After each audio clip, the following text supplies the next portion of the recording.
ಚಿಕ್ಕಬಳ್ಳಾಪುರ ಜಿಲ್ಲೆಯ ಶಿಡ್ಲಘಟ್ಟ ಪೌರಾಯುಕ್ತಿಗೆ ಧಮಕಿ ಹಾಕಿದಂತಹ ಕಾಂಗ್ರೆಸ್ ಮುಖಂಡನಿಗೆ ಈಗ ನಡಕ ಶುರುವಾಗಿದೆ.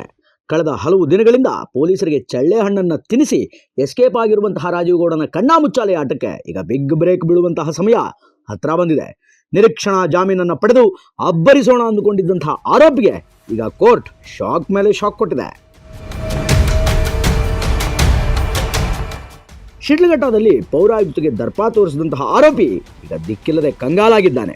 ಕಳೆದ 10 ದಿನಗಳಿಂದ ಕಾಕಿ ಕಣ್ಣಿಗೆ ಮಣ್ಣೆರಚಿ ತಲೆಮಾರಿಸಿಕೊಂಡಿದ್ದಂತಹ ರಾಜೀವ್ ಗೌಡನಿಗೆ ಈಗ ದೊಡ್ಡ ಹಿನ್ನಡೆಯಾಗಿದೆ. ತನ್ನ ಪ್ರಭಾವವನ್ನು ಬಳಸಿ ಜಾಮೀನು ಪಡೆದುಕೊಂಡು ಆಚೆ ಬರಬಹುದು ಅನ್ನುವಂತಹ ಬೆಂಕಿ ಲೆಕ್ಕಾಚಾರದಲ್ಲಿದ್ದಂತಹ ಬೆಂಕಿ ರಾಜೀವನಿಗೆ ಈಗ ಸಂಕಷ್ಟ ಹೆಚ್ಚಾಗಿದೆ. ಚಿಂತಾಮಣಿ ನ್ಯಾಯಾಲಯದಲ್ಲಿ ನಿರೀಕ್ಷಣಾ ಜಾಮೀನು ಕೋರಿ ಸಲ್ಲಿಸಿದಂತಹ ಅರ್ಜಿಯನ್ನ ನ್ಯಾಯಾಧೀಶರಾದಂತಹ ಕಾಂತರಾಜು ಅವರು ವಜಾ ಮಾಡಿದ್ದಾರೆ.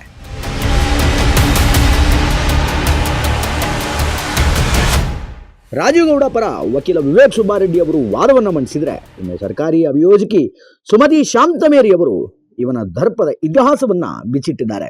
ವಾದ ಪ್ರತಿವಾದವನ್ನ ಆಲಿಸಿದಂತಹ ನ್ಯಾಯಪೀಠದ ನ್ಯಾಯಾಧೀಶರು ಕಾನೂನಿಗಿಂತ ಯಾರೂ ದೊಡ್ಡವರಲ್ಲ ಅನ್ನುವಂತಹ ಸಂದೇಶವನ್ನ ಸಾರಿದ್ದಾರೆ.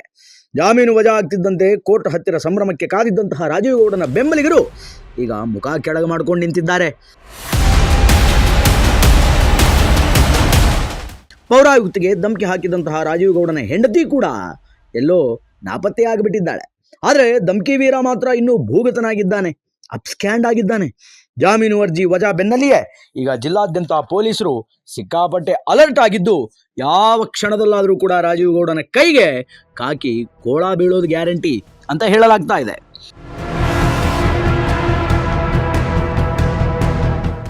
ಒಟ್ಟಾರೆ ಕಾನೂನಿಗಿಂತ ದೊಡ್ಡವರು ಯಾರೂ ಇಲ್ಲ. ಕಾನೂನಿನಿಂದ ತಪ್ಪಿಸಿಕೊಳ್ಳಲು ಏನೆಲ್ಲ ಕಸರತ್ತು ಮಾಡಿದರೂ ಕೂಡ ರಾಜೀವ್ ಗೌಡನಿಗೆ ಈಗ ಸೋಲಾಗಿದೆ. ಲೇಡಿ ಆಫೀಸರ್ಗೆ ಬೆದರಿಗೆ ಹಾಕಿದಂತಹ ಪರಿಣಾಮ ಈಗ ಜೈಲು ಪಾಲಾಗುವಂತಹ ಹಂತಕ್ಕೆ ಈ ಪ್ರಕರಣ ಬಂದು ನಿಂತಿದೆ. ಆದರೆ ಮುಂದೆ ಏನಾಗುತ್ತೆ ಅನ್ನುವಂಥದ್ದನ್ನು ನಾವು ಮತ್ತು ನೀವು ಕಾದು ನೋಡಬೇಕು.